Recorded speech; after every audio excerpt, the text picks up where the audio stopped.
윤석열 정부의 성공과 내후년 촌성 승리를 위해서 당이 한마음이 되어야 합니다.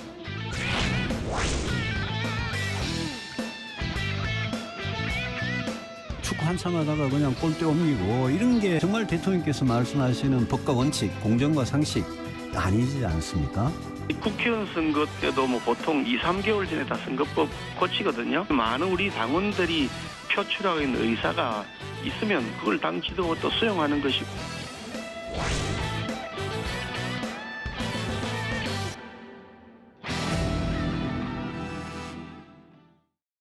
네, 두 번째 선물도 이렇게 가지고 왔는데 막상 보니까 좀 무거운 내용이네요. 그래도 전당대회 내용이고 차기 당 대표를 뽑는 내용이니까 좀 밝게 시작해 보겠습니다. 정진석 비대위원장의 임기가요, 내년 3월 12일까지입니다. 그래서 그 전까지는 차기 당 대표를 뽑아야 합니다. 3월 8일이 유력하다는 얘기가 나오고 있는 가운데 누가 선관위원장을 맡을 것이냐, 내일 의결할 것이다, 이런 얘기가 나왔었습니다. 그런데 오늘 오전에 보니까 정진석 비대위원장이 전당대회 선관위원장의 유흥수 고문을 추천한다고 했습니다.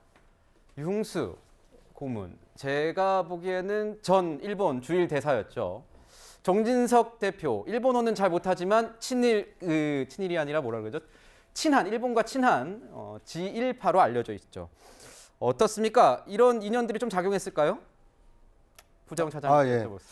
유흥수 주일대사는 이제 아시는 분도 있겠지만 모르시는 분이 더 많을 수가 있습니다. 왜냐하면 이분이 본격적으로 활동했던 시기는 전두환 그 대통령 시절에 이제 치안본부장, 지금으로 치면 이제 경찰 청장을 역임을 하셨고요. 4선 국회의원을 하시고 이제 한참 공직에서 멀어져 계시다가 네. 박근혜 대통령 재임 시절에 이제 주일대사를 역임을 했습니다. 그러니까 올해 한국 나이로 이제 85세이기 때문에 상당히 이제 좀 그 고령의 그 과거 정치인이다 이렇게 볼 수 있는데, 아마 이제 상임 그 이제 전당대회를 준비하는 준비위원장을 맡게 된 것은 그만큼 지금 국민의힘의 어떤 이제 리더십을 좀 견고히 할 필요가 있다. 그러니까 노장청이 좀 조화를 이루는 전당대회를 치르겠다. 뭐 이런 뜻이 정진석 이 비대위원장이 추천한 것에 있는 것 같고요.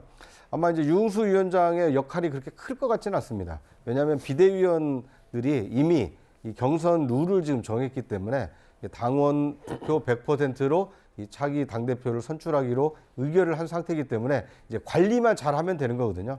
전국을 순회하면서 이 그 지역 그 이제 순회 경선 이걸 잘 치르면 되기 때문에 꼭 유흥수 상임위원장의 어떤 선출이 의미가 있다기보다는 이제 본격적으로 국민의힘의 새 지도부 선출에 닻이 올랐다. 네. 이렇게 해석하는 게 좋을 것 같습니다. 네, 유흥수 고문 추천하는 거에 대해서 어떻게 보세요, 변호사님? 저는 이제 어차피 이게 룰이 다 정해졌기 때문에 큰 의미는 없고요. 제가 이제 드리고 싶은 말씀은 바로 이제 그 100% 네, 당원들의 당원 그 의사에 따라 투표로. 뽑는 거하고요. 결선 투표 이걸 말씀드리고 싶어요. 예. 왜 그러냐면 이게 그 일부에서는 지금 이게 여론조사를 반영 안 하는 게 그 민심 반영에 역행하는 거 아닌가 이런 게 비판하는 분도 있고, 또 이제 일부는 이게 유승민 전 대표가 무서워서 이게 하는 게 아닌가 이런 이제 말도 안 되는 궤변을 하는 분이 있어요. 유승민 이분하고 김은혜 후보가 이제 경기도에서 붙었죠. 예. 그때 여론조사 50을 반영하고 김은혜 후보가 5% 현역 의원 페널티를 먹었어요. 그래도 여기 김은혜 후보가 넉넉하게 경선 이겼잖아요. 저는 유승민 전 대표 무서워서 룰 바꾸는 게 아니고 이거는 원칙의 문제입니다. 우리가 대통령은 우리 국민이 뽑고 서울시장은 서울 시민이 뽑고 그다음에 당원의 대표, 당대표는 당원이 뽑는 거예요. 당원의 대표가 당대표 아닙니까? 이거는 원칙의 문제다. 그리고 당원이 지금 이게 100만까지 왔습니다. 100만까지 왔다면 거의 보수 우파의 민심을 당원이 다 대변하고 있다. 저는 이렇게 보이고요. 그리고 이제 이번에 의미 있는 게 바로 결선 투표죠. 네. 만약에 50%가 없을 때는 가잖아요. 근데 이게 만약에 결선 투표 없으면 정당성의 문제에 시비가 걸리니까 이것도 저는 잘 이게 도입했다 이렇게 보입니다. 네. 네, 당원 투표 100% 그리고 결선 투표제까지 분석을 해주셨는데 저희가 두 가지를 좀 더 차근차근 분석을 해보겠습니다. 이 당원 투표 100% 관련해서는 사실 말이 많았던 게 사실이에요. 비윤계 일각에서는 이거 윤심을 위한 것이다라는 반발이 크게 나왔었는데 소장님은 어떤 의견이신가요? 저도 거기에 동의를 하고요. 네. 저는 말도 안 되는 궤변을 말씀을 드리겠습니다. 이게 18년 전에 이제 한나라당 때 채택을 한 건데 그 당시만 해도 소수의 어떤 정치인들이 후보를 만들어내고 뭐 이러면서 민심과 당심의 괴리가 만들어지고 이게 선거에서 사실상 이렇게 패배하는 그런 결과들을 많이 만들어내니까 조금 더 민심을 많이 반영하자 이런 차원에서 늘린 거거든요. 근데 이게 옛날에도 미국에서부터 있었던 거예요. 케네디 때부터 이게 소수의 정치인들이 그렇게 낙점을 하다 보니까 당선에 실패를 하니까 국민 경선에서 국민들이 소위 공천을 하는데 참여를 시키자. 이게 지금까지도 미국에서 이어져 오고 있는 것이고 이게 일종의 이제 국민 참여 경선으로 한국에도 도입이 된 겁니다. 이거를 다시 거꾸로 가져가가지고 소수가 낙점을 하겠다는 걸로 가져가겠다는 건데 저는 이 부분은 지속적으로 민심과 당심의 괴리를 만들고 선거에서 굉장히 어려움을 겪게 되는 그런 어떤 정책적 변화라고 생각을 해서 좀 신중하게 해야 되는데 그리고 또 한 가지 말씀드리고 싶은 거는 이게 비대위가 사실은 이런 선거 경선 룰을 만지지 않아요. 대부분은 어떻게 되냐면 지금 임명한 선관위원장 전당대회 관리위원회 여기에서 사실은 이 공천 룰에 관련된 또는 경선 룰에 관련된 것들을 담당을 하는데 비대위가 선거도 이제 투표로 이렇게 당선된 책임자들도 아니잖아요. 그런데 무슨 권한으로 이 룰을 만들었는지 저는 그 부분도 나중에 논란거리가 될 수 있다라고 생각을 하고 이것이 결국에는 저는 국민의힘이 계속해서 이렇게 오히려 확장이 아니라 축소되는 그런 효과를 만들어낼 가능성이 높다 이렇게 봅니다. 네, 확장이 아니라 축소가 되는 것 같다 이런 의견을 주셨습니다. 그래도 이제 뭐 룰은 정해졌으니까요. 당원 당심 100%로 하겠다. 자, 결선 투표제도 함께 도입이 됐는데 변호사님, 결선 투표제를 하게 되면 2위 안에만 들게 되면 또 그다음부터는 다른 싸움이 되는 것 아니겠습니까? 2위 안에 들려고 지금 열심히 노력하고 있다는 얘기가 들리던데요. 그렇습니다. 이제 결선 투표제까지 이제 이중 장치로 유승민 전 대표를 견제하는 것이다라는 분석이 많았던 이유가 바로 그 부분입니다.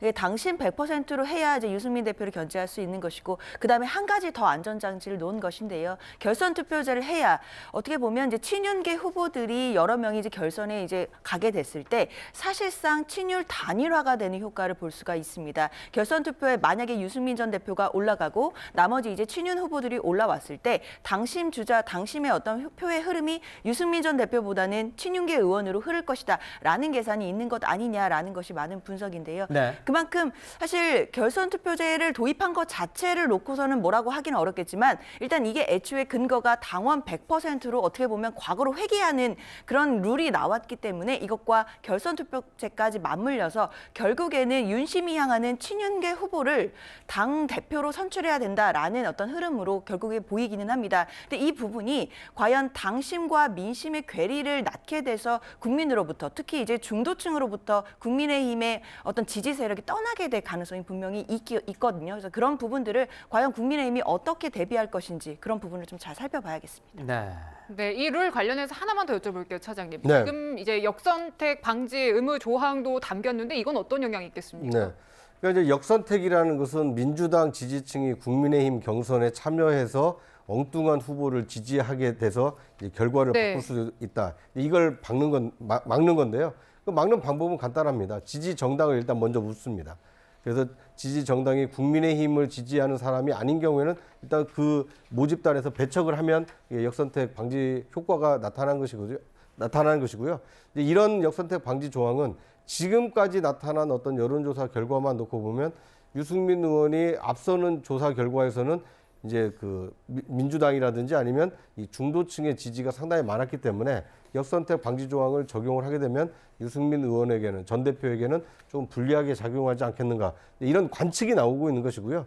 그런데 모든 선거는 이 투표함 뚜껑을 열어보기 전까지 예단하기는 굉장히 어렵습니다. 그러니까 누가 참여하고 얼마나 많이 참여하고 적극적으로 지지 의사를 표시했느냐에 따라서 이 결과가 달라지기 때문에 지금 이제 룰은 많이 바뀌었지만 그 룰의 결과가 누구에게 유리하게 작용할지는 좀 지켜봐야 될 것 같습니다. 지금 유승민 대표 뭐 견제 이런 얘기 많이 나오고 있는데 전 대표 저도 이제 예전에 정치권 출입하고 뭐 민주당도 출입을 했고 국민의힘의 뭐 전신들도 출입을 했는데 그때 새누리당 때였을 때였 겁니다. 그때 당시 이제 박근혜 대통령 뭐 친박계 세가 굉장히 강했을 때 서청원 후보 그리고 김무성 후보가 있었는데 비박계인 김무성 후보가 서청원 후보를 이기고 당대표에 올랐어요. 그리고 이 직전 당대표 이준석 대표 같은 경우에도 역선택 반대 조항 있었지만 그걸 이준석 대표 견제를 위한 기준이라고 얘기가 많이 나왔었지만 결국은 이준석 대표가 됐습니다. 그런 걸 봤을 때는 이게 꼭 유승민 대표를 견제하기 위한 것으로만 볼 수는 있겠느냐, 이런 룰 변경이요. 그런 얘기도 있을 것 같은데 어떻게 보십니까? 얼마 전에 그 이준석 대표요. 그분이 나경원 그때 대표 후보인데 당심에서는 이게 졌죠. 그리고 이제 여론조사에서 이겼잖아요. 이게 바람직한 겁니까? 당의 대표를 뽑는데 당심에서 전 사람이 당대표 되는 게 이게 바람직하냐고요. 저는 그게 부당하다고 저는 보는 거고요. 지금 저도요. 예를 들어 이제 그 공직 후보자는 여론을 좀 반영할 필요 있어요. 네. 예를 들어 이제 대통령 후보자를 정한다. 이럴 때는 본선이 있잖아요. 그러니까 이제 본선이 있으니까 여론조사도 한 20, 30% 반영할 수 있죠. 서울시장 후보를 정한다. 이럴 때는 이게 여론 반영할 수 있다 봐요. 또는 국회의원 후보를 경선한다. 이럴 때는 이게 민심을 여론조사 반영할 수 있다 봐요. 그렇지만 이게 순수하게 당의 대표를 뽑고 최고위원을 뽑는데 이분들이 본선에 나갈 것도 아닌데 왜 그 민심을 반영해야 됩니까? 그리고요. 지금은 상황이 달라진 게 당원이 100만 당원이 됐습니다. 이준석 대표 항상 하는 말이 오늘 당원 가입하기 좋은 날이다. 이래 동의해가지고 당원이 많이 가입돼서 요즘 이게 30, 40대 있잖아요. 이런 MZ 세대도 당원 비율이 엄청나게 높아졌어요. 또 영남 지역만 확 오른 것도 아니라는 얘기가 있더라고요. 그리고 이게 심지어 정광훈 목사 있잖아요. 이분도 이게 당이 있는데도 불구하고 국민의힘에 많이 가입시켰습니다. 제 말은 중도 쪽에 진보 쪽에 가까운 보수든 아니면 이게 정통 보수든 각자 당원의 가입을 독려해서 100만 당원이 된 거예요. 그렇다면 이게 거의 보수 우파의 민심은 100만 당원이 반영하고 있다. 골고루 방향하고 있다. 따라서 저는 이게 크게 부당한 게 아니다. 옛날보다 이게 당원이 대여섯 배 늘었잖아요.